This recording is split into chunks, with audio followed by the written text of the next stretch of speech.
do, how much does that impact you as a play caller, just knowing? Well, it impacts the week relative to preparation, what you're doing with protection. He's a fantastic player, extremely disruptive. Suh next to him, those are two disruptive players inside, and so it like any game plan, you begin to look at how do we slow down or help ourselves with where he's aligned. He plays the 3 technique. Suh's playing the nose, and at times Suh will play outside, and so you go through those looks. You discuss it on your 3rd down plan. You discuss it in your base, in your red zone, and you know when you have a great player or great players like those two guys are, you got to look closely at what you want to do, and make sure it fits. How close were you guys to getting Suh here? What do you remember about your meeting with him? We had a great visit. Look, he came in. We spent a lot of time. You know, we had a long breakfast. He and I did, and we had played him, I think, either that year or the year before over in London.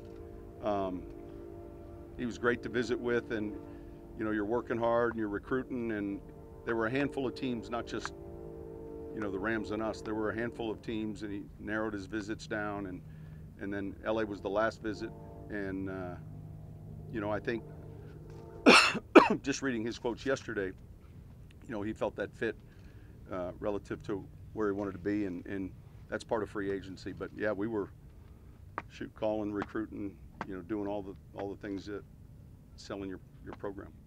Really appreciate well, I think what he does. On a weekly basis, we study certain offenses, and Sean's got man, they do a lot of creative things. You're always interested.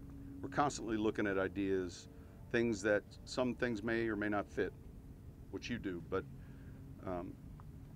I just think if you're not studying the game, you know, on a weekly basis, then you're missing opportunities that can help your offense or defense. So, of course, most of the week is spent on opponent tape, but we have several people cutting up, you name it, you know, and those wouldn't necessarily be the opponent, but what took place that weekend. Play caller, you look at the quick game as something that's going to be even more important. I know everything's always in the arsenal every week. Yeah, well, listen, everything's not in the arsenal every week. There's certain things that are in the arsenal, and some things you hold on.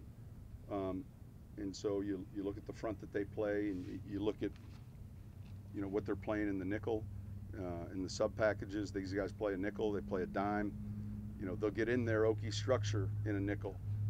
They'll play base to your nickel. So there's a lot that goes on with what Wade does, and he's done it extremely well for a long period of time. So you plan accordingly, and then there's all sorts of things that go through your mind relative to trying to get the ball out, offset the, you know, and there's certain times where, you know, you're going to have to block them, and